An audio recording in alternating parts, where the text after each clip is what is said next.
to administration if there was anybody that had planned to attend as a scheduled delegation outside of one of the public hearings. Ms. Karwaszewski? Thank you, Mayor Given. We do not have any scheduled delegations outside of the public hearings for today. Okay, great. Thank you very much. So we'll dive right in to our public hearing, starting with public hearing for ASP Amendment C1060-12 and Land Use Bylaw Amendment C1260-127. I'd call this public hearing to order, and I would look to administration for an introduction. Mr. Welton. All right, thank you, Mr. Mayor. I got this down. I think you can see my presentation now. All right, thank you. The city initiated an amendment to the Southeast Area Structure Plan and the Land Use Bylaw, the purpose of which is to facilitate development of an indoor recreation facility and reception center on the Smith site in Smith. There we go. The site is, something's going on. Excuse me here. All right. The site is outlined in red, and this is concept 3 that was identified by council in late October as the preferred site for this indoor rec facility and reception center. The site is identified for high density or higher density housing in the Southeast Area Structure Plan. So step 1 would be to amend the, Southeast ASP. So step 1 would be to amend the Southeast Area Structure Plan to change the designation from higher density housing to parks and open space. The land use bylaw currently identifies the area as high density residential. The proposed amendment would take it to public service. Public service district would allow both a rec facility and a emergency reception center, as it in general, it basically allows government services. Did a bit of analysis because there are not an awful lot of high density sites in the city of Grande Prairie. This being kind of, I guess, the only one that the city currently owns. But there are a number of sites that are either high density or allow high density development, such as downtown, and sort of based on the demand for high density and the number of sites that would be available, we don't see a concern with elimination of this area for higher density, and therefore we are recommending that council give both bylaws first, second, and third reading. Thank you, Mr. Mayor. Okay, thanks very much, Mr. Welton. Are there any questions for administration before we go to the presentation submission portion? Are there any questions for administration at this stage? Seeing none from council members, then I will open the presentation submission portion of the public hearing and ask if there's anyone in attendance on Zoom that wish to speak to this public hearing with the amendments to the Southeast Area Structure Plan and the Land Use Bylaw amendments intended to rezone to enable the activity and reception center. Ms. Cajolet.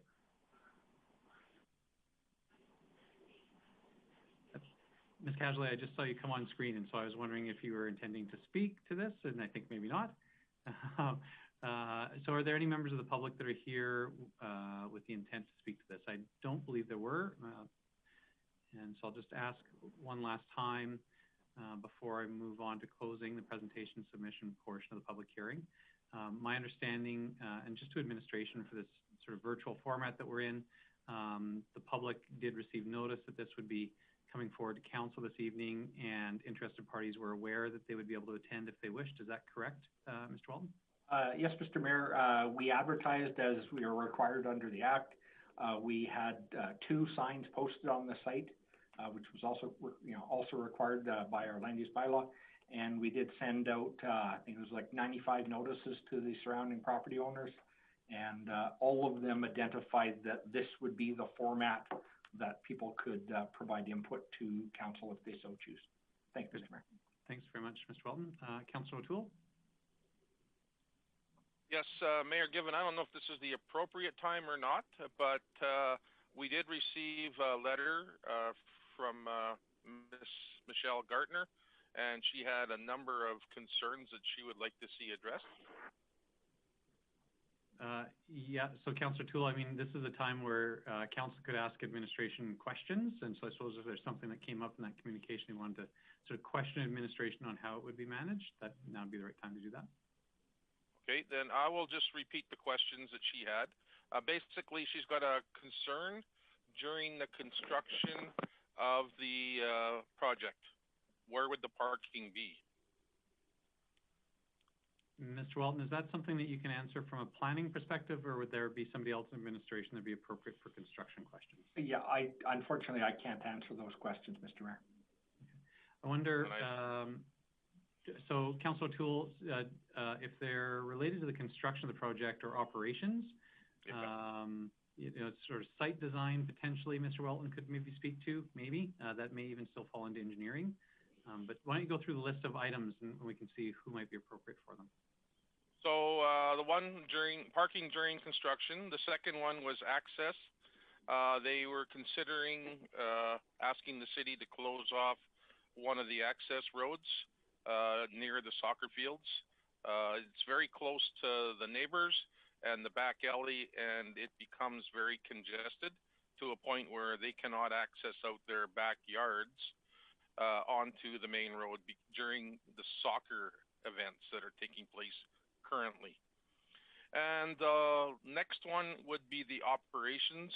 I know this is probably premature, but they were wondering who would be running the operation once it gets the facility once it gets in operation. Would that be a city or would it be a nonprofit? Mr. Walton, is that something that, again, at the planning level that you have a perspective on? Through the mayor, I guess the first thing is with respect to the first couple items about design, we cannot make a rezoning conditional on anything.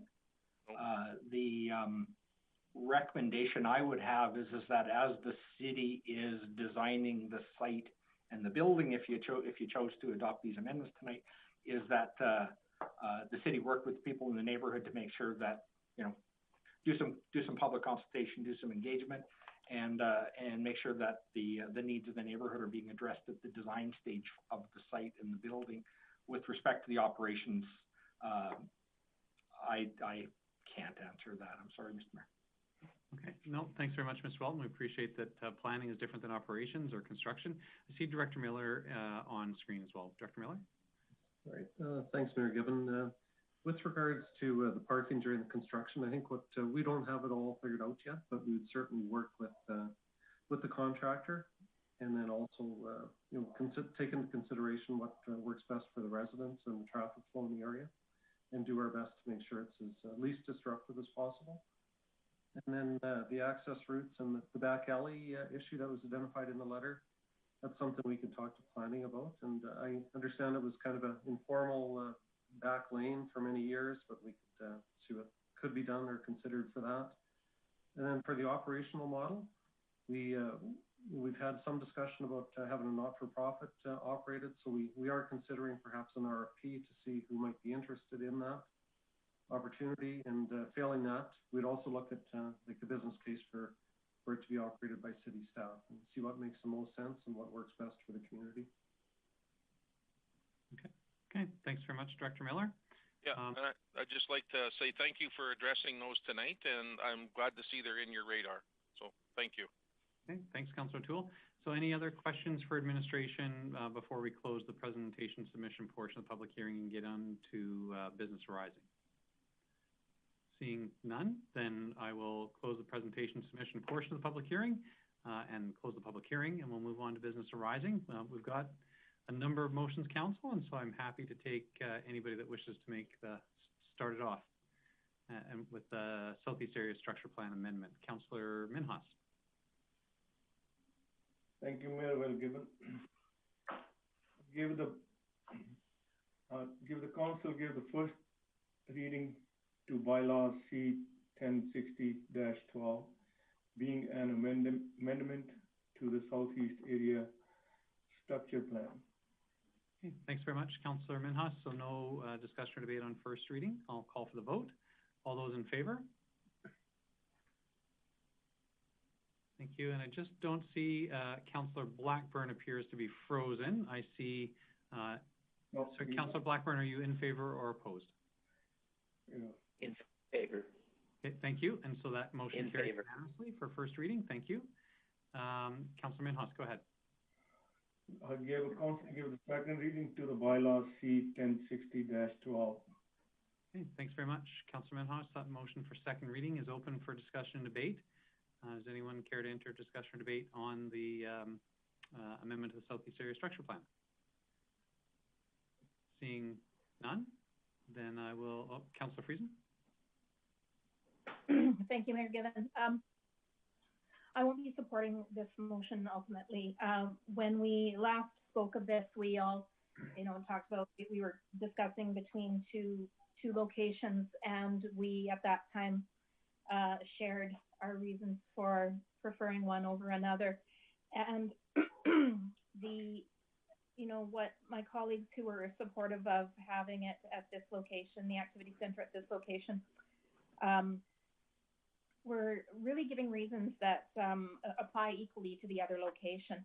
And in fact, this location is for the residents of the area who are providing an activity center location for individuals, residents who have access geographically closer to some of our best, the most fantastic recreational amenities in our city, like Muscogee Park, and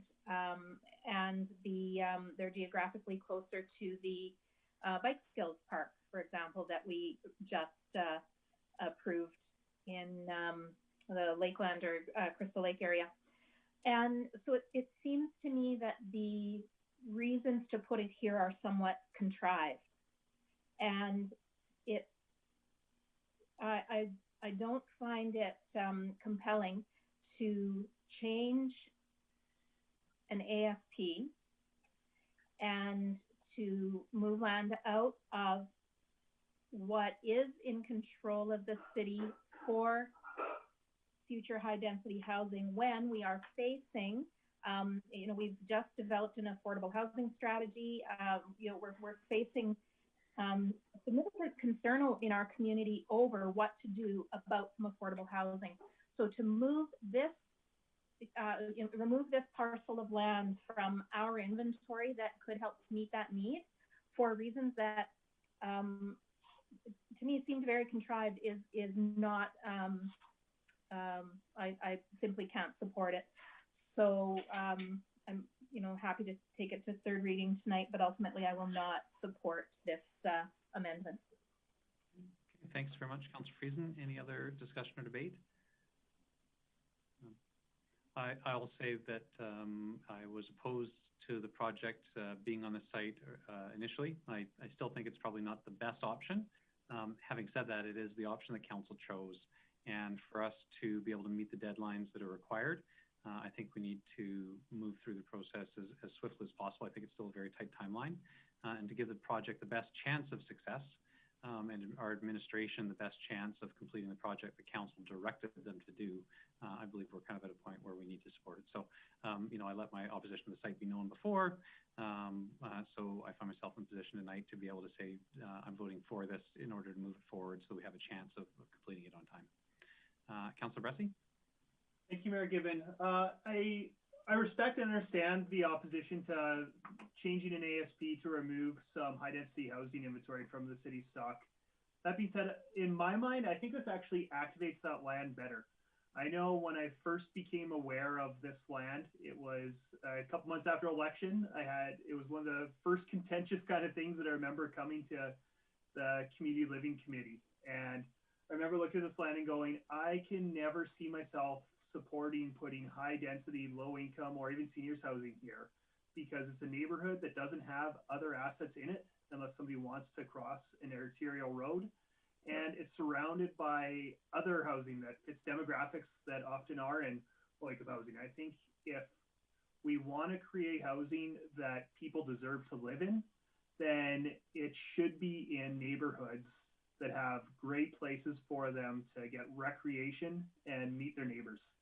And for me in the past, I couldn't support us developing this land for higher density, affordable or other types of social housing. I know once this rec center is there, all of a sudden, we're not talking about such a huge tract of potential housing that's going in. And we're talking about housing that's going in right next to a wonderful new community asset. And for me, I really understand the need for the city to have high amount of land stock for things like this, but we also need to have quality stock for this. And I think this really increases the quality of our asset there to help people in need. And so for that reason, while I really respect what was said, I will be supporting this amendment. Okay, thanks, Councilor Russi. Any other discussion or debate on second reading? I don't see anybody signaling that they do have, so I'll call for the vote on second reading. All those in favor? Thank you. I see that unanimous. Councilor Minhas. Thank you, Mayor Gibbon. Can I have the third reading to bylaw C 1060-12 at this meeting? Okay, thanks very much. So this is a motion to have third and final reading here this evening. If this motion doesn't pass unanimously, then that third and final reading would come back at the next City Council meeting. Is there any discussion or debate on the merits of having third and final reading? Councillor Plott. Thanks, Mayor Good. I'm just curious, as expressed by one of our council members with some valid concerns, although I don't agree with them, but I can appreciate that that's her position on it. But if we didn't pass having third reading tonight and our next council meeting is not until June, I'm just wondering how this would affect procurement. Like, would it actually delay the project, or what would happen with the project with it being, if it didn't pass? So just with the timing of the Christmas break, it makes it a little bit different. Yeah. And Councillor Plott, I think that maybe that was wishful thinking, but I think the next council meeting is in January. I think I heard you say June. Oh, sorry, yeah, January, yeah, I think 11th. So yeah, I'm just wondering if, how that would work. Yeah. Sorry. Ms. Casualay? Thank you, Mayor Gibbon. It would potentially delay the physical construction of the project. As soon the intention is to finish evaluating bids this week, and then with the intent to award prior to the Christmas break. So there could be a slight delay in that regard. Okay, thank you for that. Okay, thanks, Councillor Plott. Any other discussion or debate on the merits of having third and final reading? Seeing none, then I will call for the vote. All those in favor? Thank you. That motion does carry unanimously. Councillor Minhas. Thank you, sir. The council gave the third reading to bylaw C 1060-12 being amended to the Southside Area Structure Plan. Okay, thank you. The Southeast Area Structure Plan. Thanks, Councillor Minhas. Any discussion or debate on third and final reading? Seeing none, then I'll call for the vote. All those in favor? Thank you. I see 8 in favor and opposed. I see 1 opposed, Councillor Friesen. Thank you. Okay, so Councillor Minhas, we can move on to the second portion of the business arising from this public hearing. I ask council to give the first reading to the bylaw C 1260-127, being an amendment to the land use bylaw. Okay, thanks very much, Councillor Minhas. No discussion or debate on first reading. I'll call for the vote. All those in favor? Thank you. That motion carries unanimously. Councillor Minhas. I ask council to give the second reading to bylaw C 1260-127. Okay, thanks very much, Councillor Minhas. Any discussion or debate on second reading? Seeing none, then I will call for the vote. All those in favor? Thank you. I'll just say that it looks, Councillor Blackburn, how do you vote? In favor?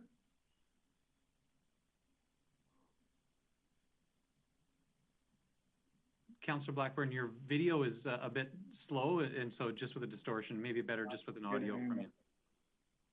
In favor. Thank you. So that motion is unanimous. Councillor Minhas. Have a third reading of bylaw C 1260-127 at this meeting. Okay. Thanks, Councillor Minhas. So this is a motion again to have third and final reading as with the previous one. Is there any discussion or debate on the merits of having third and final reading? And seeing none, I will call for the vote. All those in favor? Thank you. Councillor Blackburn, how do you vote? In favor. Thank you. That motion carries unanimously. Councillor Minhas. Council gave the third reading to the bylaw C-1260-127 being an amendment to the land use bylaw. Thanks very much, Councillor Minhas. One last opportunity. Any discussion or debate on third and final reading? Again, seeing none, I will call for the vote. All those in favor? Thank you. Councillor Blackburn, how do you vote? In favor. Thank you. That motion carries unanimously as well. Thank you. And I think that will handle all the business related to that public hearing. We can move on to 14.2, Land Use Bylaw Amendment C-1260-129. I would call this public hearing to order and look to administration for an introduction. Mr. DeRoche. Thank you, Mayor Given.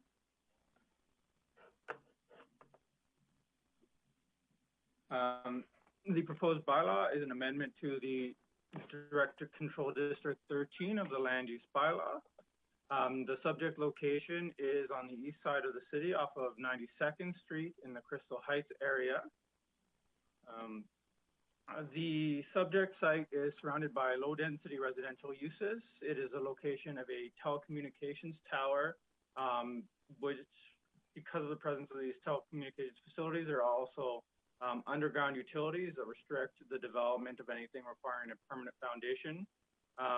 The site was previously outdoor storage, and an earlier amendment in 2018 amended the DC-13 district to allow for commercial storage utilizing portable containers.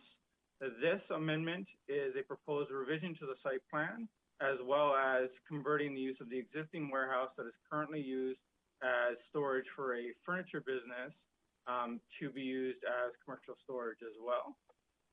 The proposed changes include the revised, I already went over that. So although it's difficult to see at this scale, you can see the revised site plan changes most of the units from being 40-foot long containers to being 2 separate 20-foot units, and then adding drive aisles to accommodate these units. This will significantly increase the number of units, though reducing their size, and this would likely increase the amount of activity on the site and potentially impacts such as traffic and just visitors during operating hours. However, the storage use is considered low impact and is not likely to interfere with adjacent enjoyment of properties.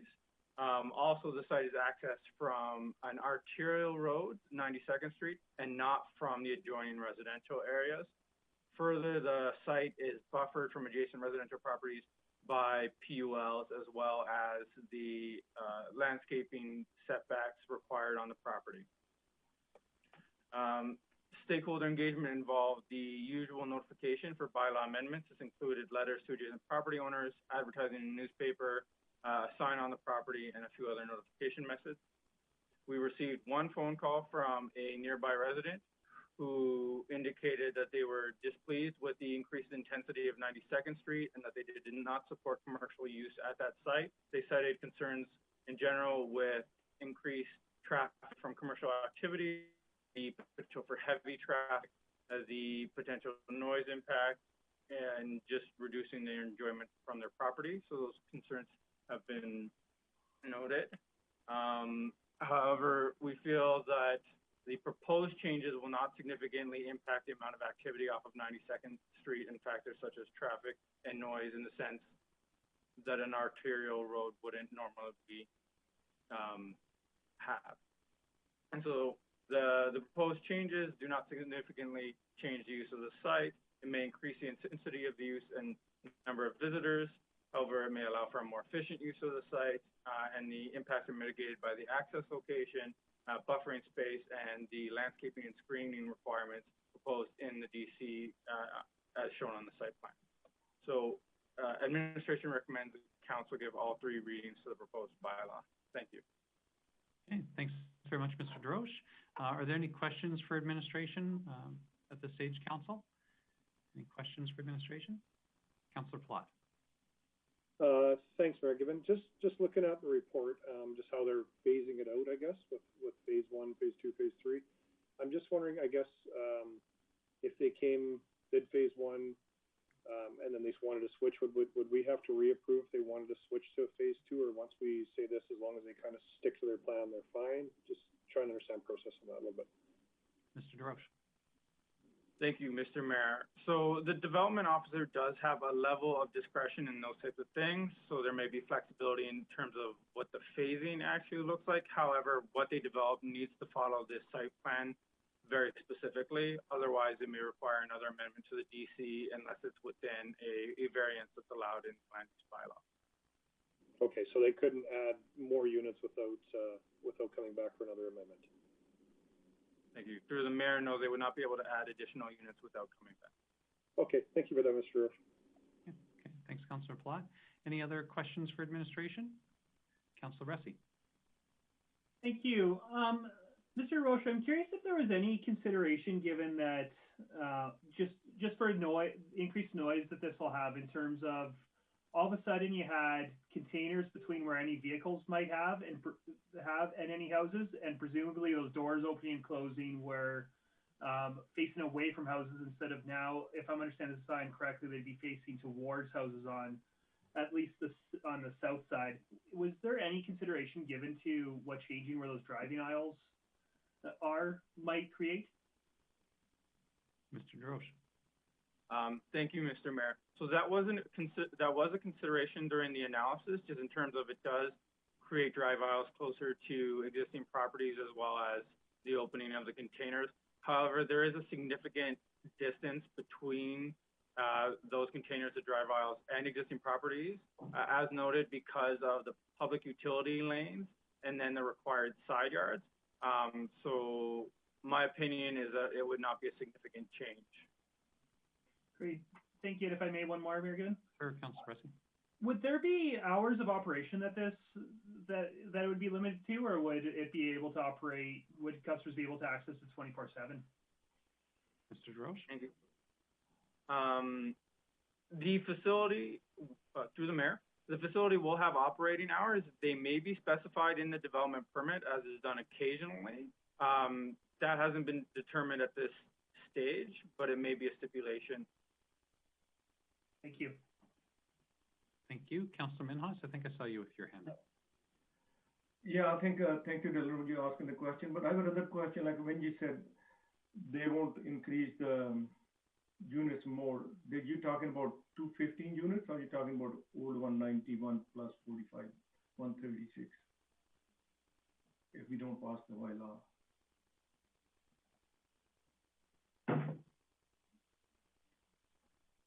Mr. DeRoche? Sorry, through the mayor, if I could get some clarification on the question, are you asking what the currently proposed increase? Current is 136, 91, 40 foot, and the 45, 20 feet. Now you're going to change it to 2 or 3 and 12, different, other way around.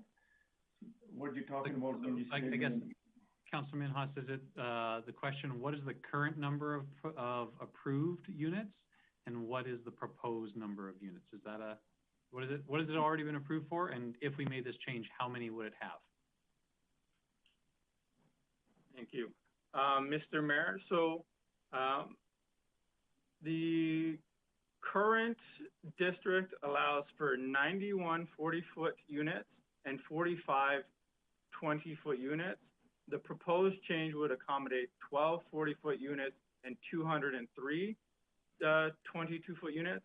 So it is an overall increase from 136 to 215. Okay. Thank you. Councilor Minhas? Yeah, thank you. Okay. Any other questions for administration before we move on to presentation submission portion? Seeing none, thanks very much, Mr. DeRoche. We will ask if there's anyone here that had intended to present with respect to Land Use Bylaw C-1260-129. Were there any members of the public that were hoping to attend and present with respect to this Land Use Bylaw amendment? And I will maybe just look to Mr. DeRoche to confirm, I think you did in your presentation, The public was aware that if they wished to make a presentation, you said there was one phone call, but that member of the public and any others were aware that they would have the opportunity to present to council tonight if they wished. Thank you, Mr. Mayor. Yes, we followed the regular notification procedure, including the letters and signs. We also sent notices to the Hillside Neighborhood Association.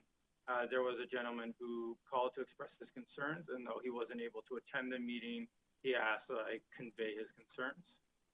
Okay. Thank you very much. Thanks, Mr. Drosh, for that, and certainly would reflect that you did convey those concerns. Seeing that there is no one else intending to speak to this, I will close the public hearing and we'll move on to business arising. I would look for a motion. Councillor Thiessen, did I see your hand? Yeah, you did, Mayor Given. Thank you very much. I would move that council give first reading to bylaw C-1260-129, being an amendment to the land use bylaw. Thanks very much, Councillor Thiessen. I'll call for the vote on first reading. All those in favor? And I will ask Councillor Blackburn, how do you vote?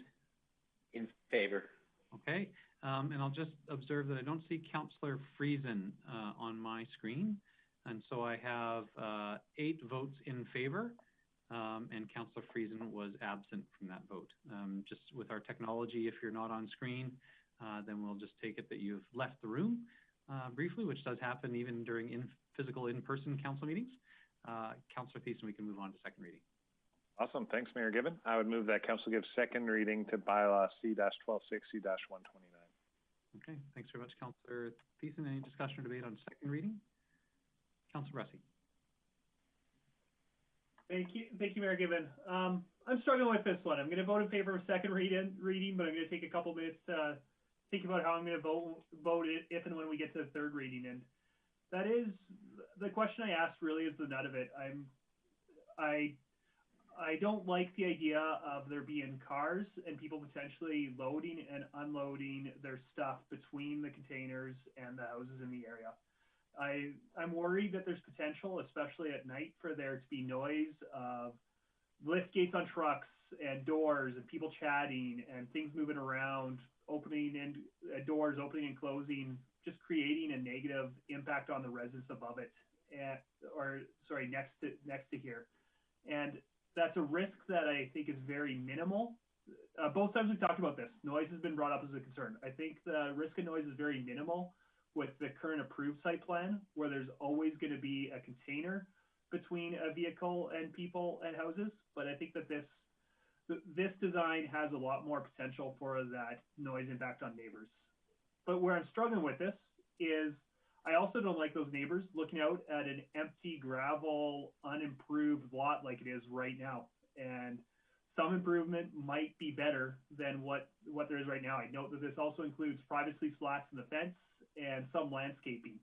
And so I'd sure like to see something happen there. In an ideal world, it would be the currently approved site plan happens there. But I worry with our current economic times, who knows, if we don't allow higher density, maybe it's not economically viable for that to happen. So the risk of not approving this is we leave that empty lot there as far as I can see. But the risk of approving it is those sound concerns. So I honestly don't know where I'll be going on third reading. And if any of my colleagues have thoughts, I'd sure love to hear them. Sure. Thanks, Councillor Russi. Any discussion or debate additional to that? Anybody want to take a shot at encouraging Councillor Russi? Councillor O'Toole. Yeah, thank you, Mayor Given. I do feel that this is going to be a beautification area where it's the potential is to be a lot nicer than it has in the past. There's organization. It's not trailers being dropped off at all times of the day. The person that's going to come in there to store now will come in and open up their sea can and unload. There may be a couple people helping them unload, but it should be in and out. And I don't think you're going to have a lot of banging going on. I think the trees, the slats, will make a nicer presentation to 92nd Street and the neighbors than it currently does now. And I think this is a great improvement for that area. And I do think it's a needed area, a needed business in the city of Grande Prairie. Thanks, Councillor O'Toole. Any other discussion or debate? Councillor Minhaus? My memory is just to clarification. I think last time when we approved this one, there was a time limit, you know, that it's 7 in the morning till 9 at night. After 9, they can't come in there. That helps the noise. I think this question was came, if I remember, if you need a clarification on this one, the timeline. Sorry, Councillor Minhaus, are you asking a question? You're looking to I'm asking a clarification, you know, what's the opening time and closing time to when they bring the container in there, and they're not gonna run all night. There will be time setting and night time to shut down. Can come. Sure. So I think I heard Mr. DeRoche say that is something that would be addressed at the development permit stage. Mr. DeRoche, can you just answer that question for us? Is that currently in the DC zone operating hours? Thank you, Mayor Given.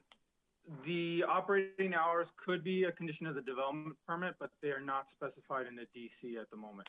Okay. So they're not currently specified in the direct control district, not proposed to be. Administration may choose to make that a condition of the development permit that the applicant would have to get before they actually did any changes to the site. Okay. Councillor Thiessen?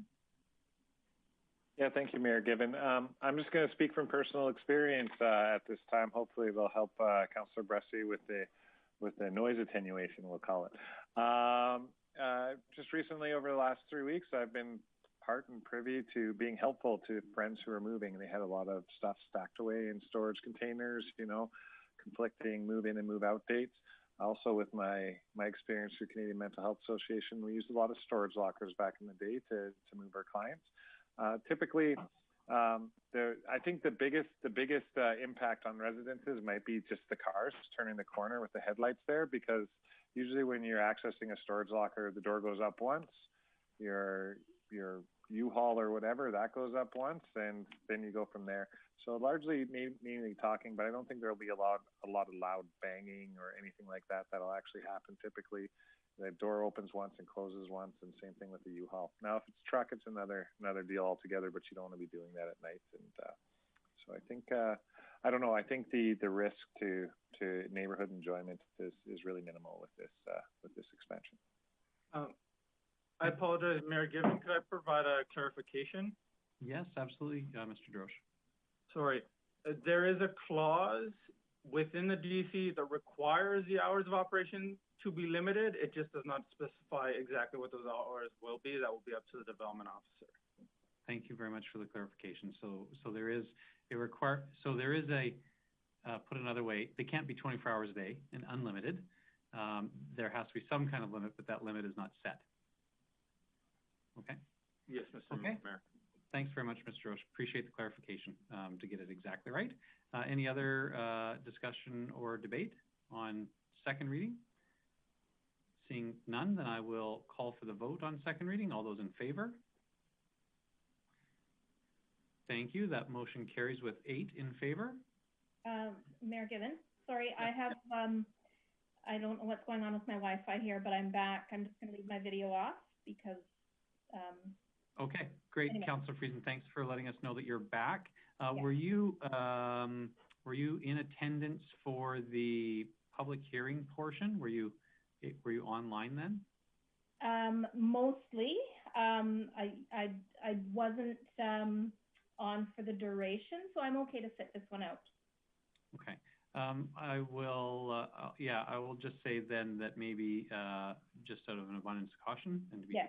Correct technically, maybe we'll have you refrain from voting on these ones. I'll just check that with the clerk actually. Ms. Karbaczewski, if a council member is absent for a portion of the public hearing, what's the requirement on them for voting? Thank you, Mayor Given. A voting member must be present for the entire public hearing in order to vote. Yeah, thank good. you. I'll, if you can let the record reflect then. Thank you. Absolutely. Thanks, Councillor Friesen, for that, and appreciate sort of flagging that. That's a different use of that provision because of Wi-Fi issues, but I guess that's sort of the world we're in today. So second reading has carried. We'll move on to a motion to have third reading. Councillor Thiessen. Thank you, you, Mayor Given. I would move that Council have third reading of bylaw C-1260-129 at this meeting. Thanks very much, Councillor Thiessen. Any discussion or debate on the motion to have third and final reading? Seeing none, then I will call for the vote. All those in favor? Thank you. I see 8 votes in favor, so that motion does pass unanimously. Councillor Thiessen. Thank you, Mayor Given. I would move that Council give third reading to bylaw C-1260-129. Okay, thanks very much, Councillor Thiessen. The motion for third and final reading. Any discussion or debate? Councillor Bressie. Great, thank you, Mayor Given. Yeah, I'll be voting in favor. I do think that it will improve the area from where it is right now, and appreciate Mr. DeRoche's comment about them being required to have some sort of operating hours. I'd also point out that if I'm understanding the current land use bylaw that I've got up from you right now, it also says that there'll be restrictions on the types of goods that may be stored in this facility. And really what my concern is some types of businesses, if they're using it for storage in very early or very late hours, I think would have high potential for noise, especially if they're coming through with a diesel truck. And so I'll vote in favor, but I just hope that administration is very thoughtful of the fact that there is less noise buffering here, and as that development permit gets hopefully approved, they're very thoughtful about the types of businesses that might be allowed to keep goods here and the hours that be maintained here. Thanks very much, Councillor Bressie. Any other discussion or debate on third and final reading? Seeing none. Oh, Councillor O'Toole, go ahead. You'll just have to get your... Yeah. There you go. I'm pretty sure that at that set of lights that is right across the street from them, there's probably more noise from motorcycles and diesel trucks taking off or stopping than this potential business will produce. So I think we got it covered. Thanks, Councillor O'Toole. I don't see anybody else with discussion or debate, so I'll call for the vote. All those in favor? Thank you. That motion carries unanimously with 8 in favor. And that handles all of our business on item 14.2. We'll move on to 14.3, the Land Use Bylaw Amendment C-1260-131. I would call this public hearing to order and look to administration for an introduction. And Mr. DeRoche, before you start, I'll just confirm, Councillor Friesen, are you on with audio? Thank you. Yes, I am. Okay, thank you. And I'll check before we go to vote just to make sure that you've been able to stay on for the public hearing as well, okay? Go ahead, Mr. DeRoche. Thank you, Mayor Given. The proposed amendment to the land use bylaw is a new direct control district in the Gateway area. The subject site is in the western portion of the city, adjacent to the new hospital and the Gateway residential and commercial areas. As you can see, to the south of the property is medium density residential. To the east is commercial development. To the north is future commercial and multifamily. To the west is open space and then low density residential. According to the Gateway Area Structure Plan, the subject site is intended for future medium density residential, similar to what is being proposed. And along that vein, there is an existing apartment building on the subject site. You may notice that there is a road right of way through the property that is subject to a closure bylaw later this evening.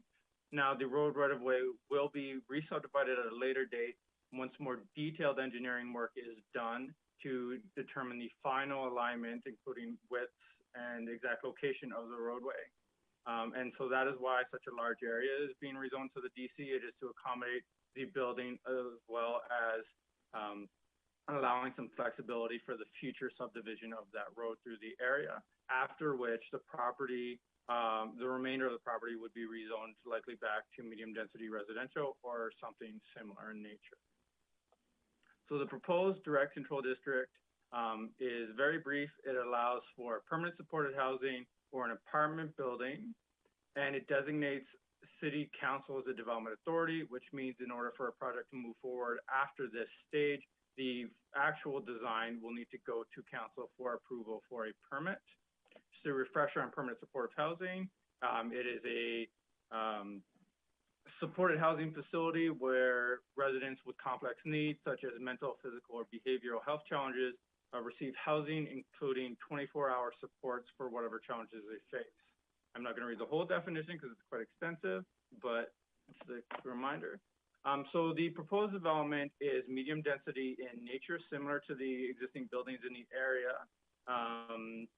It is close to amenities that would be attractive to the potential residents, such as the future hospital and commercial opportunities in shopping, such as Walmart and London Drugs and the other development in the area. There's easy access to transit. And so the subject site is appropriate for the proposed type of use and is a type of area where we would expect to see that type of facility so that the residents have access to these types of amenities. In terms of stakeholder engagement, administration held a series of information sessions. There was also an engagement website, and notices were provided in a variety of forms, including letters to all adjacent property owners and residents, ads in the newspaper, and signs on the property. There was a communication summary report attached to the report for this hearing. In general, the comments we received were similar in nature in terms of what the reasons for support or opposition were. In terms of support, people who were supportive generally agreed that there was a need for this type of facility in the city and that the proximity to the new hospital is likely a benefit for this type of project. The comments we received in opposition were largely related to the proximity to residences. There were some concerns for potential proximity to seniors who were seen as a vulnerable population, and then proximity to family housing, as well as parks and open space areas. The overall analysis, based on administration's opinion, is that this is an appropriate site for such a project. If the project doesn't move forward for permanent supported housing, the site is still able to accommodate a apartment building, so it could be used for another form of social housing. And given that the final design needs to be approved by City Council, and many of the adjacent concerns can be mitigated through the design process and final council approval. And based on this, administration recommends the council gives all 3 readings to the proposed bylaw. Thank you. Okay, thanks very much, Mr. Droche. Any questions for administration from City Council before we let Mr. Droche go? Councilor Bressie. Thank you. I'm just, could I see the map one more time?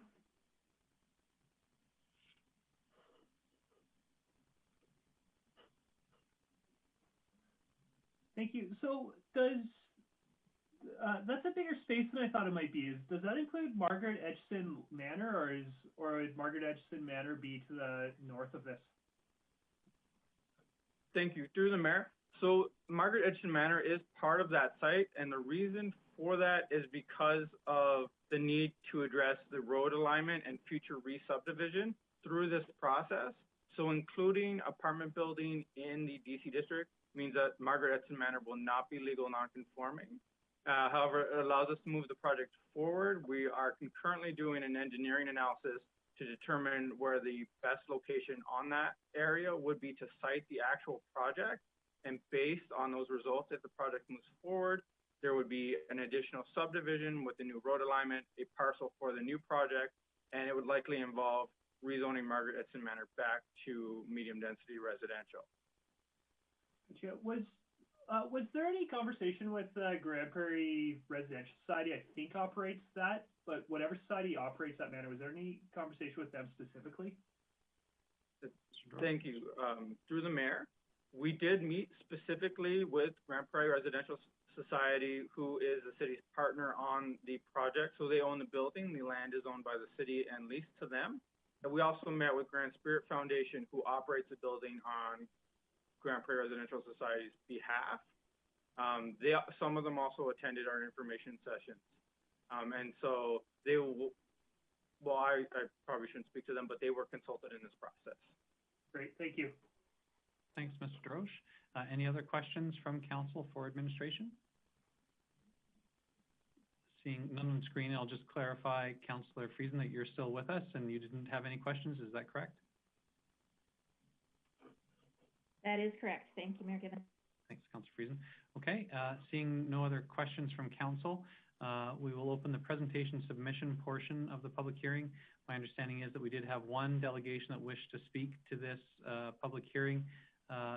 James Modello had let administration know in advance that he wished to speak.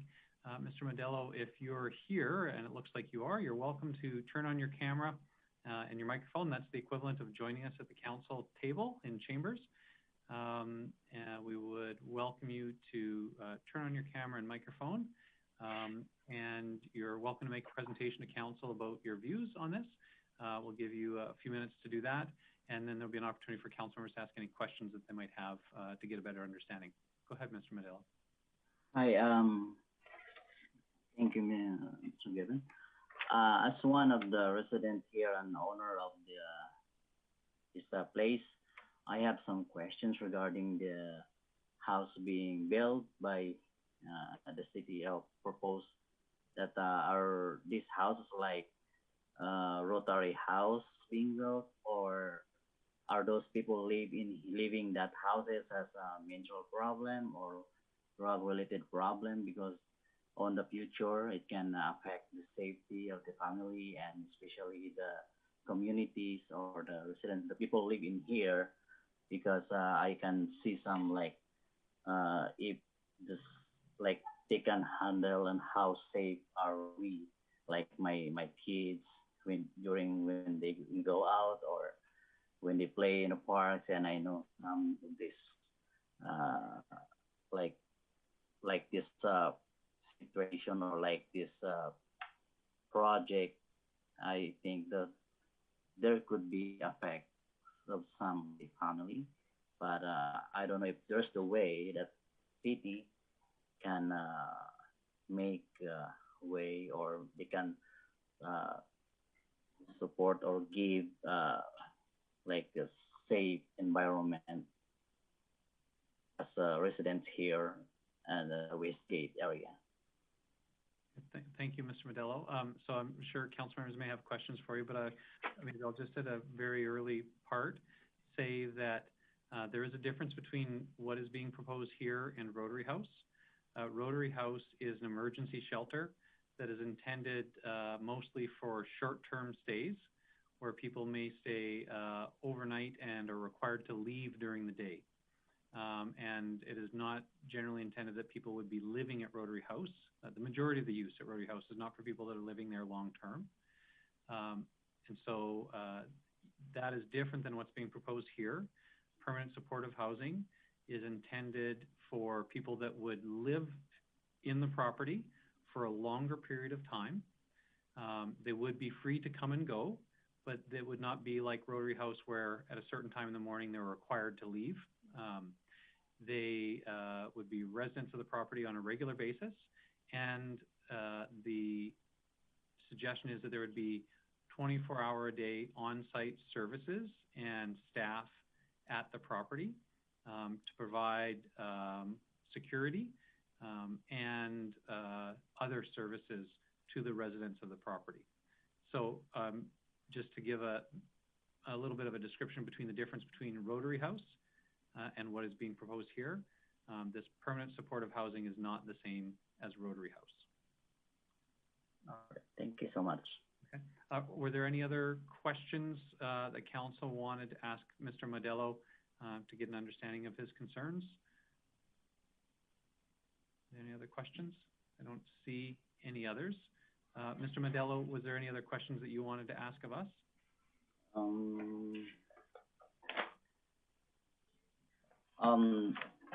That's only my concern if like there's some like people live in that place has just like a mental problem or drug related people like involved, because we don't know, sometimes we cannot read their mind, and then there's a lot of kids on the ground like playing in the parks, and then some are like that's the only thing that I ask, if is there no problem on the future that would be happen here like that.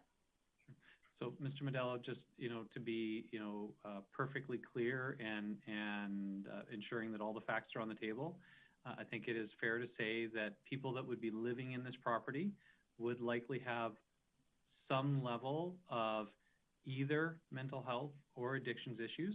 That is essentially, or physical issues, I should say. That's what makes it permanent supportive housing. It really means that there are people that would live here that would need to have on-site supports to allow them to live on their own. And I guess, that the distinction there is that, Rotary House has staff that run the building, but they don't have medical supports on site at Rotary House. They don't have security on site at Rotary House. To be very transparent and speak very plainly, yes, it is likely that people that may live here may have some degree of mental health or addictions issues. And the idea is that the development would plan for how it would manage those issues of the clients that would live there. It would not be a property where people would only live there for a few weeks at a time. They would be regular residents over a longer period of time. I'll let you judge how you feel about that, but I think that that's probably the fairest way to explain the idea. The other thing that I think is important to let you know is that considerations around what the building will look like, what types of security will be built into the building, what types of public space or gathering area might be around the building, and the actual operation of how many staff and how many people would be there to run it are not things that council is considering tonight. Those would be things that council would consider in the future if a project actually moves forward with getting built here. There's still another public stage before something gets built.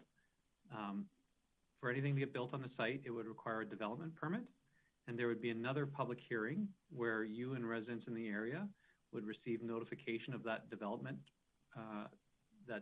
hearing happening, and you would have a chance to find out more about the detailed plans for the building, what it would look like, how it would operate, and then maybe more of your specific concerns would be ones that could be addressed there or answered there. But for today, we're just talking about whether this kind of use could be allowed on this site or not. All right, thank you so much, Neil.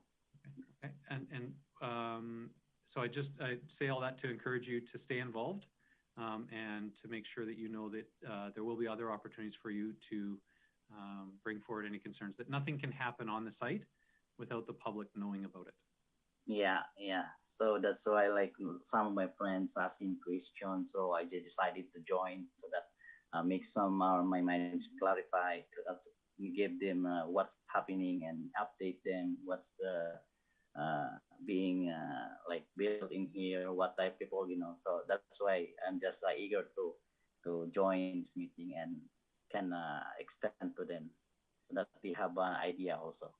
Yes, you're welcome to join, and would encourage you to work with city administration if there is more information that you wanted to be able to share with members of the neighborhood. I'm sure administration could get you the information to be able to pass out to your neighbors so that they would be able to see it as well. But we encourage you to stay involved. Thank you, Mr. Mayor. Okay. I don't see anybody else with any questions for you, Mr. Modello. So we'll ask you to turn off your camera and turn off your microphone. You're welcome to stay and listen to the rest of the meeting. I will ask if there is anyone else from the public here who wish to speak to bylaw C-1260-131. I don't see anybody coming forward. Administration didn't notify me that there was anyone else, and I don't believe there's anybody else in the list of participants that is not city administration or council. I will ask council if they have any other questions for administration before we close the public hearing. Council members on screen. Councillor Palat. Thanks, Mary Glenn. I was just trying to look up my direct control district stuff. I just want to ensure that with direct control, if a building did go up, they would have to be following the same landscape designs, minimum trees, minimum site planning that any other apartment in that area would have to have, or this type of structure would have to have in that area. Mr. DeRoche. Thank you, Mr. Mayor. So the development would be required to follow similar standards as an apartment building in the RM district, and would be required to follow the landscaping, fencing, screening, lighting, all those types of standards that are in the general sections of the land use bylaw. Again, the DC district is intended to be more restrictive in the sense that there's greater control of what can be approved. And so council will have the opportunity to get into those more specifics when the development permit is brought forward as well, if there are additional standards they would like to see. Okay, great. Thanks for that. Okay, thanks, Mr. Droche. I don't see anybody else on screen with any questions. Councillor Friesen, did you have any questions for administration? No, thank you, Mayor Given. Thanks, Councillor Friesen. Okay, then we will close the public hearing and move on to business arising. With respect to C1260-131, I'd look for a motion for first reading. Councillor Minhas. Thank you, Mayor Given. Ask Council to give the first reading to bylaws C 1427 being a road closure bylaw. Okay, I think though, Councillor Minhas, I'll just make sure that I'm on the right one. I think we're actually on item 14.3. Oh, right, sorry. I give the first reading to bylaws C 1260-131 being amended to that land use bylaw. Okay, thanks very much, Councillor Minhas. There's no discussion or debate on first reading. All those in favor on screen? Thank you. That looks like everybody on screen. Councillor Friesen, how do you vote? I'm in favor. Thank you. So that motion carries unanimously. Councillor Minhas? I give the second reading to bylaws C-1260-131. Okay, thanks very much, Councillor Minhas. Any discussion or debate on second reading? I guess I'll just say, so I'm supportive of this rezoning. I'm supportive of the direct control process. I guess I just would make the observation for council, that it's possible that the amount of opposition that we heard with respect to the other site that we saw a few months ago might be correlated with the capacity of the residents adjacent to each area to participate. So, you know, not to put too fine a point on it or not to make any broad generalizations, I think it's fair to say that at least that the area that we heard the most opposition from was the VLA area previously, where there are longtime residents that are more familiar with city processes and their rights under city processes, have more financial resources, and frankly, where English is probably more often their first language. So please don't assume that this site might not raise the same level of concern just because we had a smaller number of residents here this evening. I'm appreciative of the fact that we did have residents that have followed the process and brought that forward. But I think just as we go forward, and I know that this is still a alternate site, and we're, you know, sort of both are tentative, but I just hope that going forward, council won't necessarily say, well, there was 10 opposed to one site and only 1 opposed to the other site, when people's ability to participate in the process, I think, is vastly different between the 2 locations. So I just would encourage council to keep that in the back of their mind in the future. Having said that, I'm supportive of the rezoning here, and I hope council will think very carefully when it comes to development permits at some point in the future. So was there anybody else with discussion or debate? Councillor Blackburn. Thank you, Mayor Given. I just wanted to repeat the point that at this point we're talking about zoning, and that there will indeed be another opportunity to talk about what actually gets put on the site. And so I'm going to support this for the same reasons that I supported Avondale site. Yeah. Thanks very much, Councillor Blackburn. Mayor? Yes, Councillor Friesen. Thank you. Thank you. So I will be supporting this this motion, and similar to what Councillor Blackburn just said, this is you know, this is where we're at, and there's more to go from here. And as we look at the 2 sites that we'll now have on the table, you know, I listened and spent some time with the residents from the Avondale site, so that the VLA residents, well, I wouldn't even say primarily, solely VLA residents. You know, some of the things that I heard are also true of this location. And in fact, more so. There was concern about making, you know, creating too much medium and high density in Avondale. And the fact is that you know, as we saw on the map here, this location is fairly surrounded by medium density. And two of our city's largest seniors facilities are within a 2 to 3 block radius of this location. So there are, while there are similar concerns to this location as the other one, there's one added element that we need to consider as well, and that's that, you know, what we did here in closer to the downtown core is that the residents that could benefit from a house like this, housing like this, are already living and traveling in and are visible in the downtown core. And the request from folks who are concerned that it be in Avondale is that we move them elsewhere. So here we would be completely changing and adding a group of residents that we'd really be moving them from where they already are to a completely different location. And I would suggest that that comes with a bit of caution as well, as we proceed down the you know, decision between these two locations. Thank you. Thanks very much, Councillor Friesen. Councillor Bressie.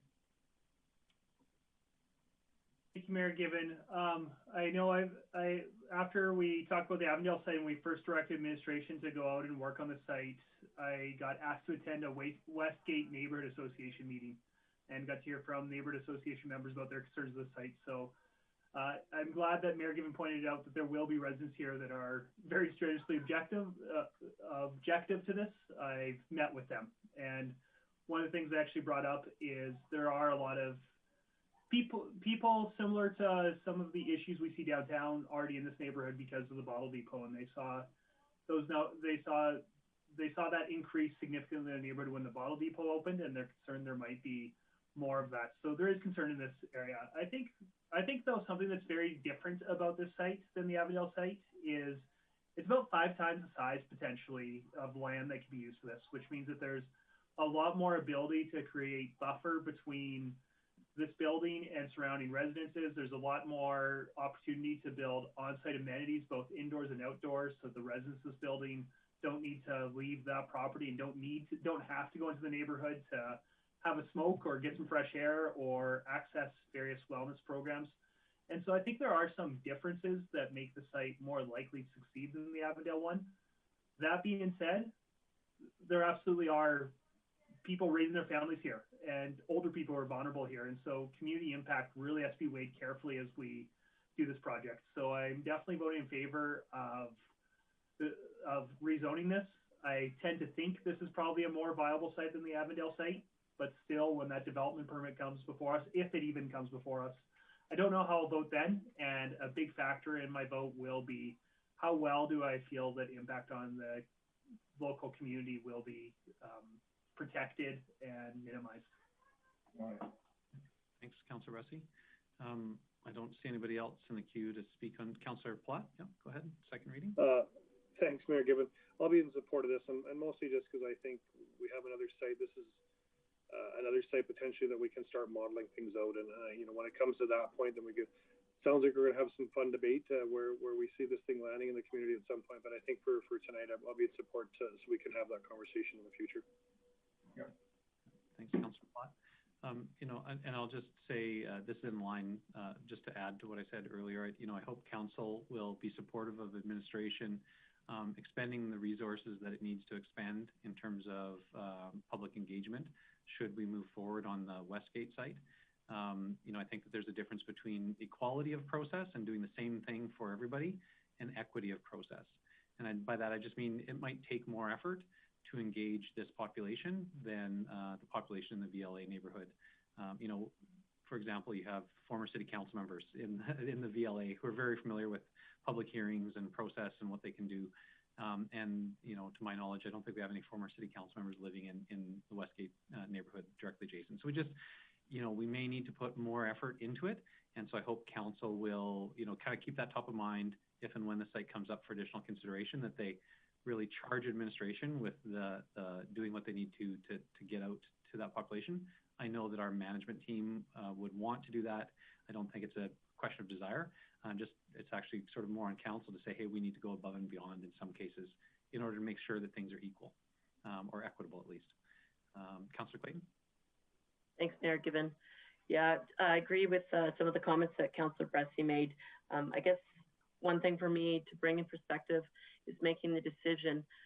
The public input is essential in learning people's feelings. But at the end of the day, I think that council makes a decision based on the information overall, not just public output. And so to make a decision based on where it is the best location rather than who bangs the drum the loudest, I think is extremely important. And so today for me, as Councillor Plott mentioned, it's about having that opportunity to have a second site. So I will be supporting the motion. Thanks. Okay. Thanks, Councillor Clayton. So I don't see anybody else with their hand up for discussion debate on second reading. Then I will call for the vote on second reading. All those in favor? Thank you. I see all on screen in favor. Councillor Friesen? In favor. Thank you. That motion carries unanimously. Councillor Minhas? Thank you. I have a third reading of bylaws C-1260-131 at this meeting. Thanks very much, Councillor Minhas. Motion to have third and final reading. Is there any discussion or debate on the merits of having third and final reading this evening? Seeing none, then I will call for the vote. All those in favor?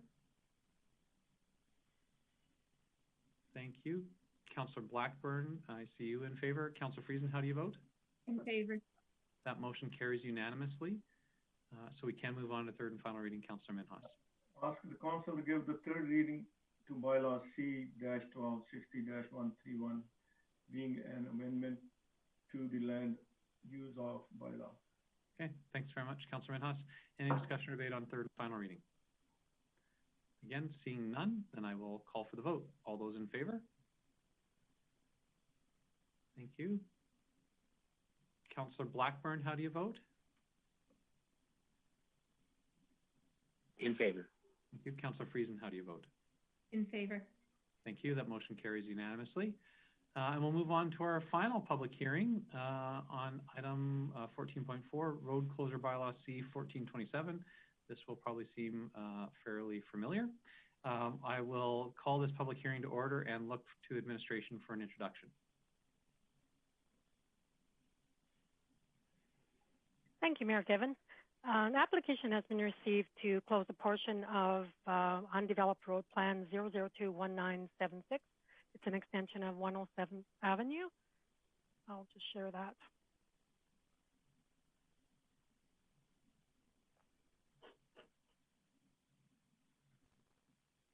Closure of this road plan allows administration to explore alternate road width and alignment and create an opportunity to explore other uses for adjacent land owned by the city.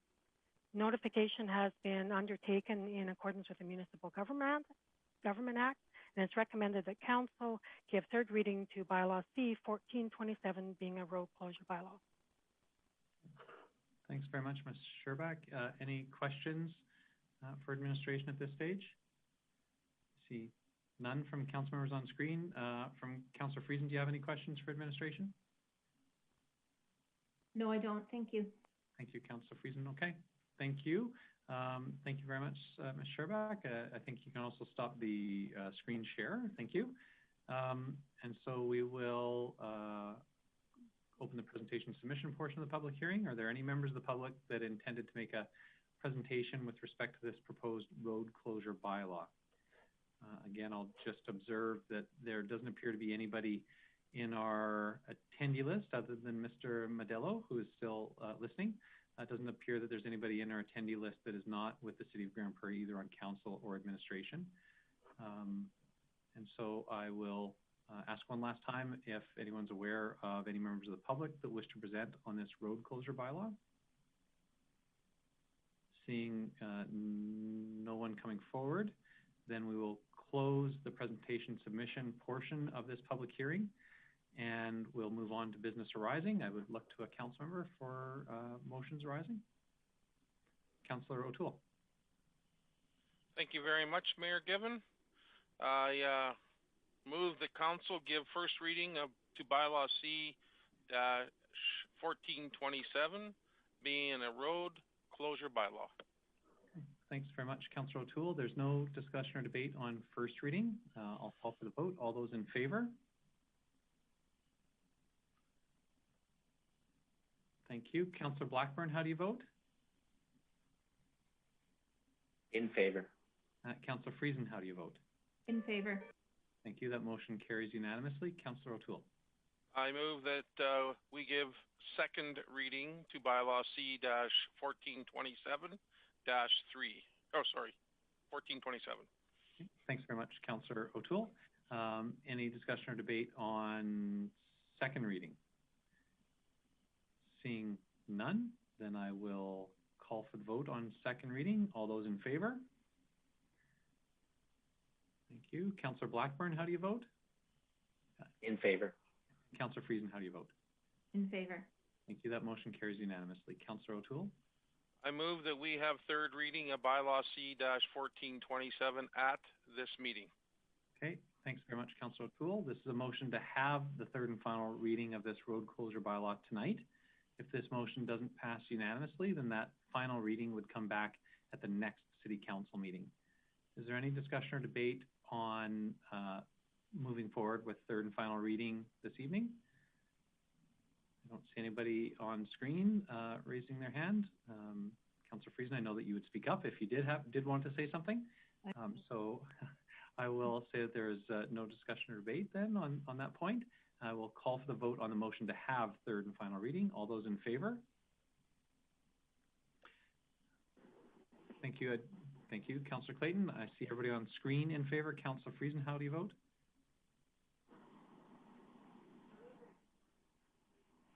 In favor. Did you get that? Sorry. Yes, just did. Yeah. Thank you, Councillor Friesen. Oh, okay. Motion carries unanimously. Councillor O'Toole? I move that we give third reading to bylaw C-1427, being a road closure bylaw. Okay, thanks very much, Councillor O'Toole. Any discussion or debate on third and final reading? Seeing none, then I will call for the vote. All those in favor?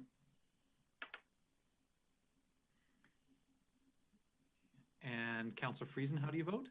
In favor. Thank you. That motion carries unanimously. That road closure bylaw has passed. And that concludes all of our public hearing business for this evening. And we're getting close to the end of our agenda. We had no delegations other than Mr. Modello for the public hearing. And so we can go to council member reports. Council members, you did me the favor of putting in the chat the committees that you wanted to report on. But of course, when we closed Zoom and then opened it back up again, I lost those in chat and didn't think to write it down ahead of time. But I know, Councillor Bressie, the one that did stick out in my mind, you had Grande Prairie Sport Connection and one other. Yeah, thank you, Mayor Given, and Regional Rec. And my apologies if bedtime gets a little bit loud behind me. But for Grande Prairie Sport Connection, the big thing to update council, about is we're redoing our bylaws.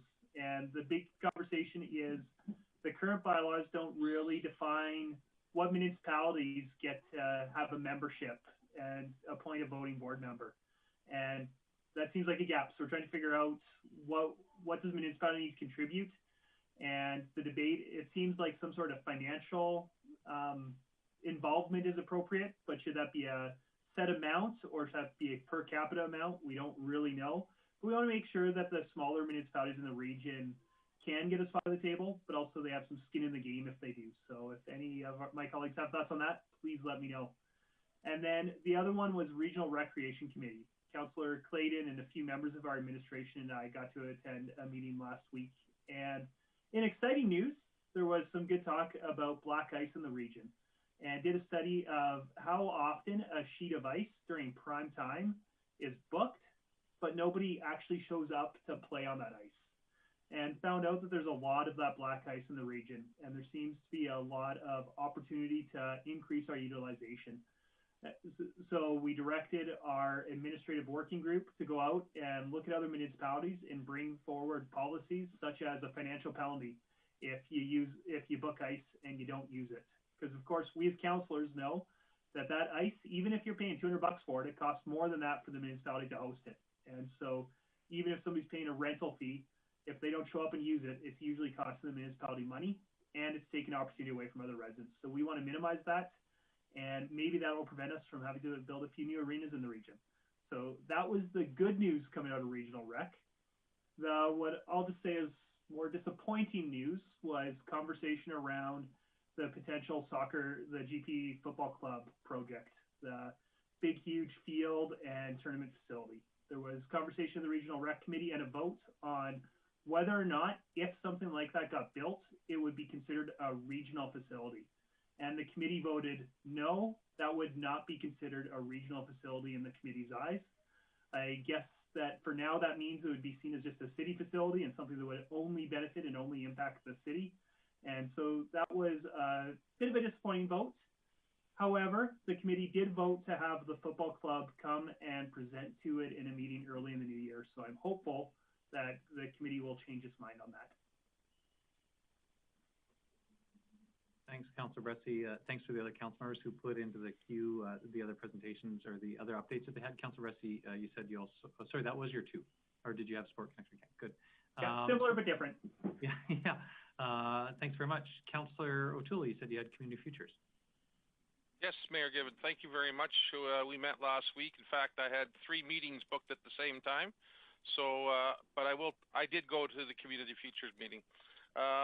We had our year-end meeting and strategic planning, and I will give you a full update with the information on loans and the things that we were involved in at our next meeting. I was a little short for time today to get it all together, but everything, all in all, Community Futures is working virtual. We're still, the people in the office are very, very busy, and the clients are coming back, and actually some of them are asking for money to engage in the diversification of their businesses. So with that, I'll leave that and give you a full report next council meeting. Thanks, Councillor O'Toole. Councillor Friesen. Thank you, Mayor Given. So I attended the South Peace Regional Archives, the final meeting of 2020.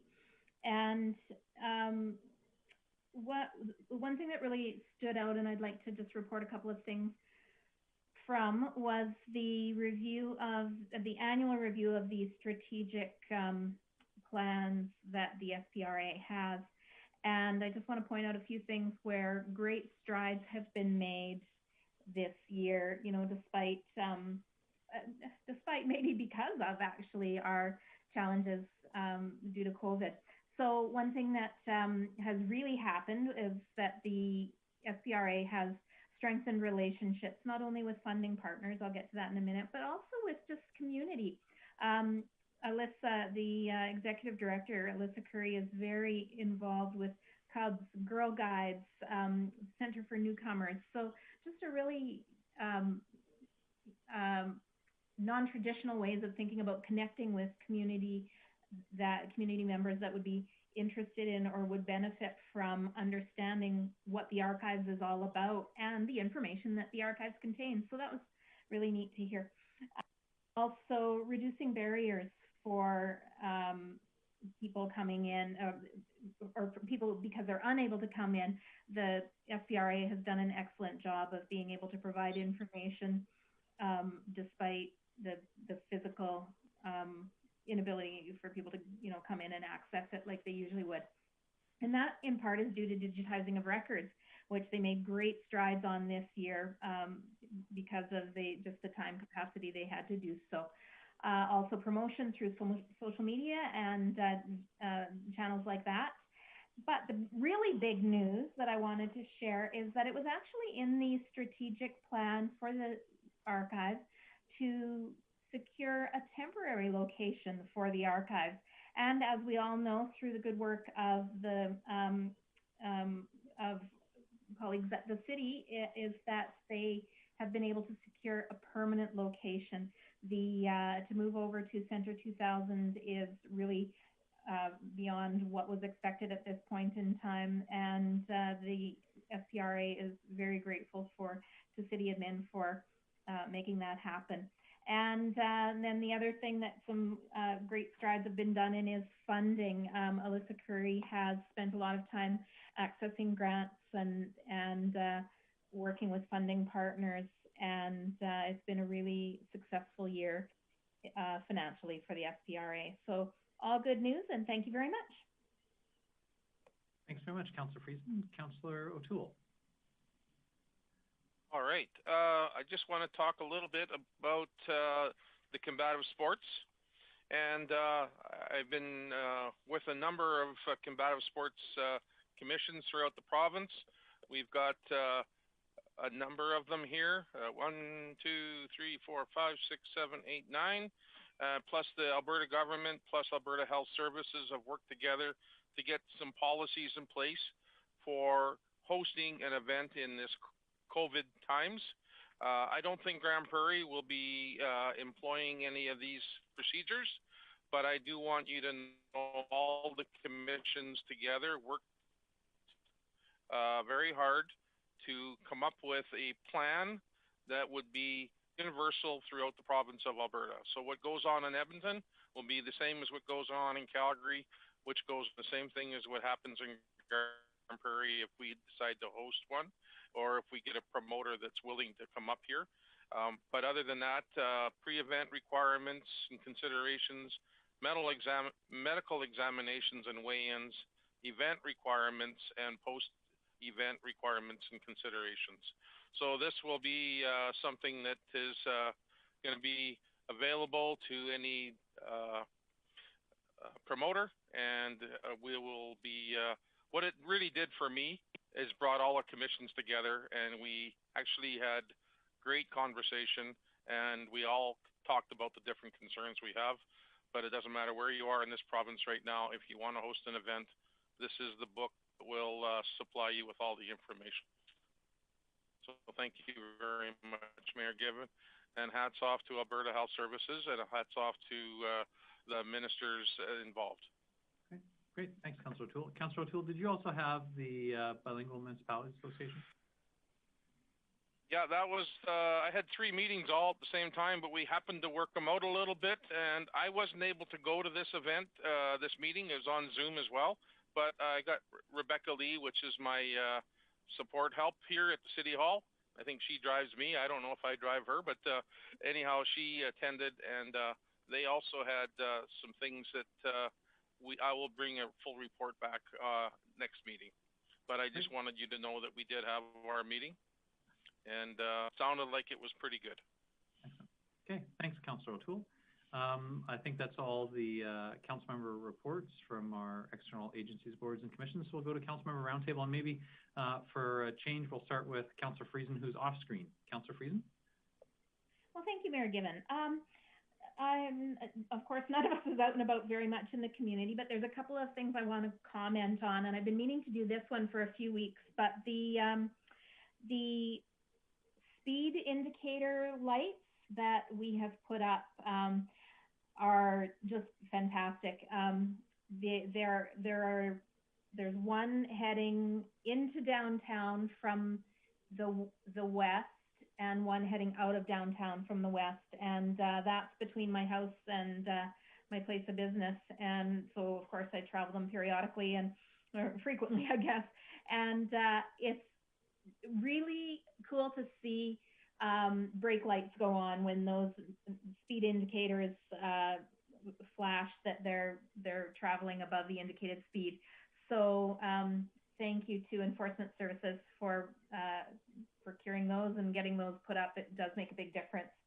And I also just wanted to shout out to community members and some city staff as well, who have put up their hands to help out with the needs for our vulnerable population residents in Grande Prairie. with the difficulty of isolating that, you know, with our limited shelter space and warming space and all that sort of thing, we really have had to spread out folks who are staying at Rotary Place. Typically now, those who are needing to isolate some are isolating at Rotary Place and others have been moved to other locations. But what it's really done is created this need for extra staffing. And I was able this weekend to understand a little bit how that's being done and have a visit at Rotary House as well.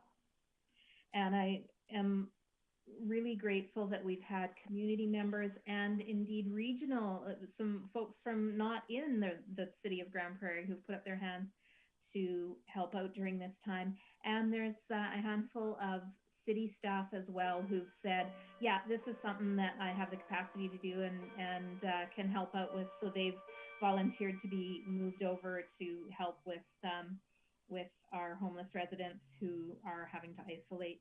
And I know that the staff who work on a regular basis in this realm are really appreciative as well. So that's it for me. Thank you. Thanks, Councillor Friesen. Councillor O'Toole.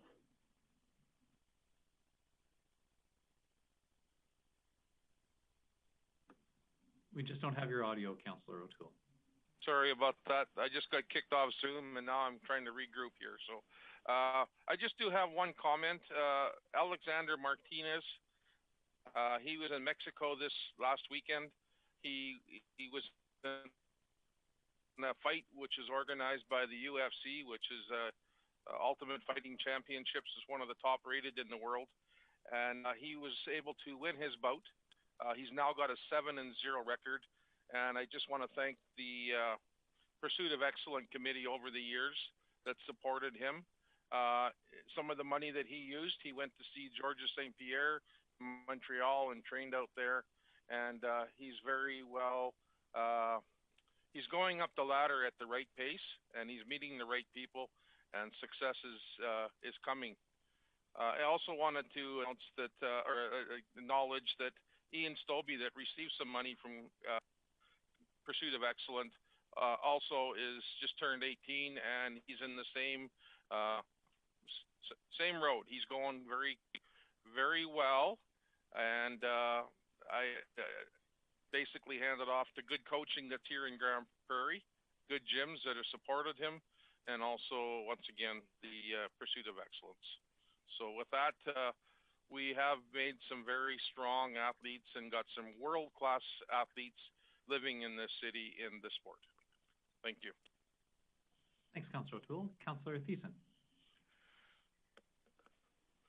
Hey, I had lots of events. I don't want to talk about any of those events here today, though, because this is pretty much our last council meeting with Bill Given as the mayor of the city of Grande Prairie. So I just wanted to take this moment during Roundtable to say thank you to Bill for your dedicated years of 2 decades of service to our community, both as a councillor, a Rotarian, and the mayor of the city of Grande Prairie. You've done an exemplary job.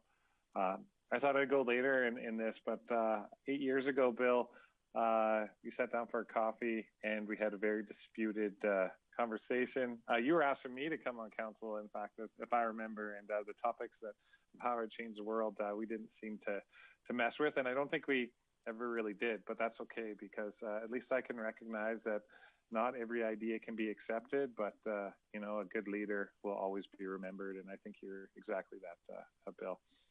Through your term, you got to see our downtown revitalized. You cut the ribbon on the Eastlink Center. You've moved the needle on regionalization, or at least getting a good agreement in our intermunicipal collaboration framework. The lowest cumulative tax increases of any mayor in the history of Grande Prairie. The longest serving mayor in the history of Grande Prairie. You also oversaw the 100th anniversary, the 100 Parks, our biggest celebrations ever. And you were the first mayor since the Spanish flu to serve during a pandemic. So I don't know about that last one, but all things are good things. And I want to thank you for your years of service, Bill. It's been an honor to serve with you on council as an equal, as a peer. as another leader in this community, trying to make Grande Prairie and region a better place. I wish you all the best in Jasper and your family all the best here while they wait to reunite with you on a full-time basis. But congratulations, Bill, on your promotion, and you're moving up into the world, and I'm sure we'll see a lot more of you. So until then, it's been great serving with you. Thanks. Thanks, Councillor Thiessen. Councillor Plott? Well, that was a good history little tour there that Councillor Thiessen gave there, so it was good. I'll stay on the same theme. Bill, I think of how many years ago I was sticking independent Bill Gibbon signs in the ground a long time ago. So I just, this has been a passion for you for a long time. You've served our community in many amazing ways, and you and I played a little bit of sports together when we were younger, and I always loved that you could just leave it on the field here, because we've had some fun debates, and not always has it went well for either one of us, but you've always moved on and treated the next debate just like it started over again, and I really appreciate that, because I can't imagine after 20 years of doing this how frustrating that could be at sometimes, but you've done it really well, and I appreciate that. Say it time and time and again, you're one of the best chairs of any meeting I've ever been part of. You speak very well, and I think the community has been very fortunate to have you for all these years. So thank you for your service, Bill, and look forward to meeting you in Jasper for a cold beer somewhere in your new home there someday. And take care for you and your family. Wishing you all the best in the new year. Thanks very much, Wade. Councillor Bessie. Well, thank you, Mayor Given, and I can't believe that's the second last time I'm ever probably going to say that. And I think that Chris did a great job talking about all the great things you've done for our community. And I've only been here for half of your time on council, but I know that I've seen huge changes in the last 10 years.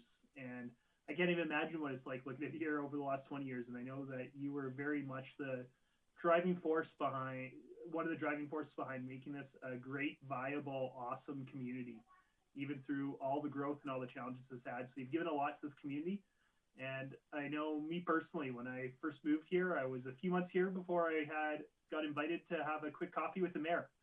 And I don't even know if you remember that coffee, but it was really impactful for me to go, holy smokes, this is a community where the mayor will actually give you a bit of time, even if you're a nobody in the community. That really, it literally changed the course of my life. I wouldn't be doing what I'm doing right now if it hadn't been for that. So on a very personal level, I want to thank you, not just for building a city that I'm proud to raise my kids in, but also for building into myself personally and for the things you've done for me. So thank you, Mayor Given.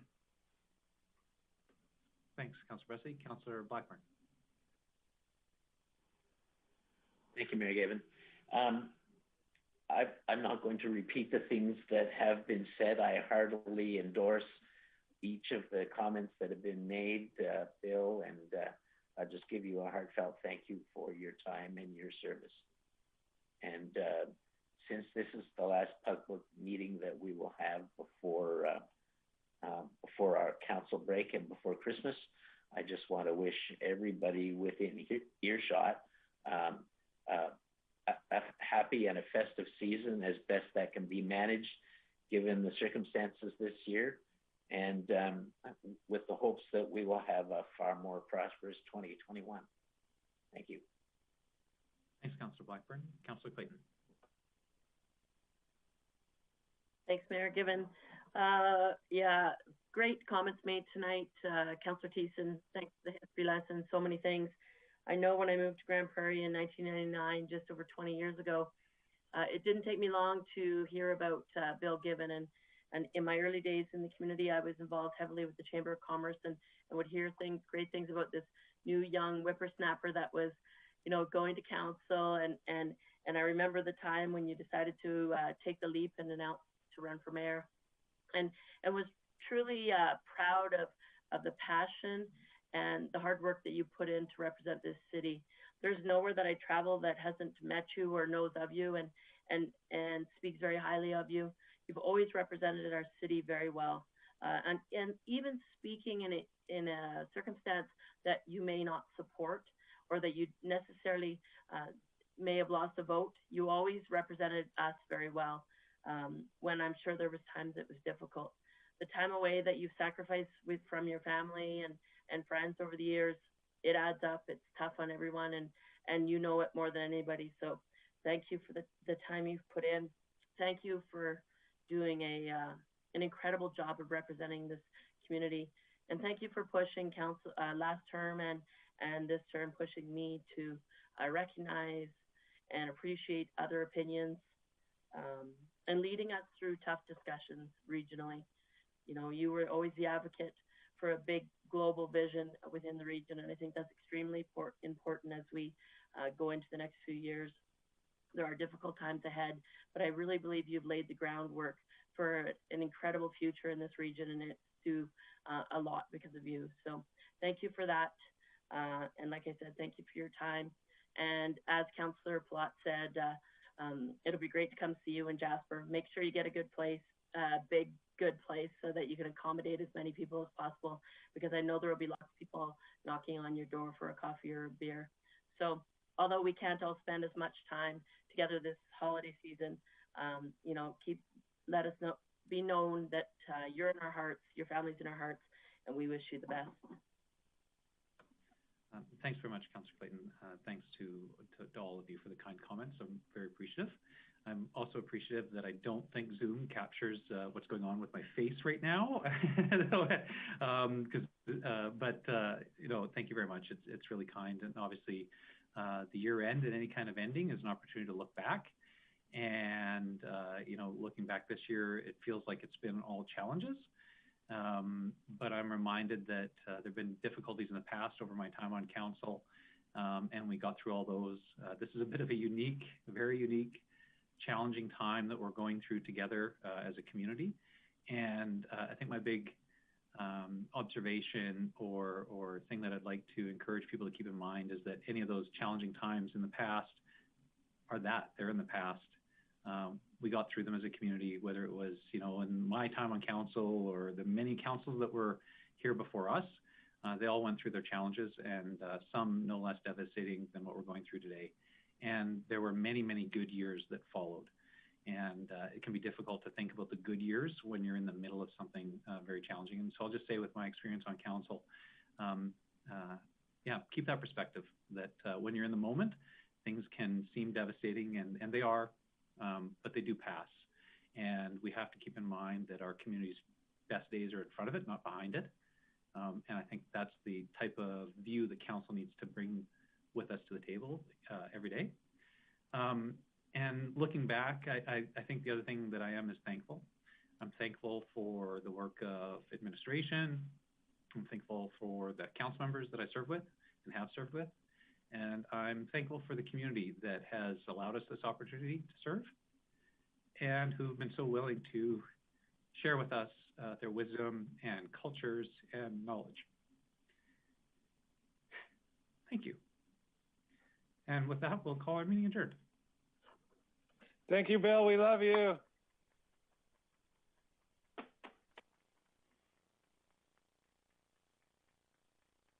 Best mayor ever.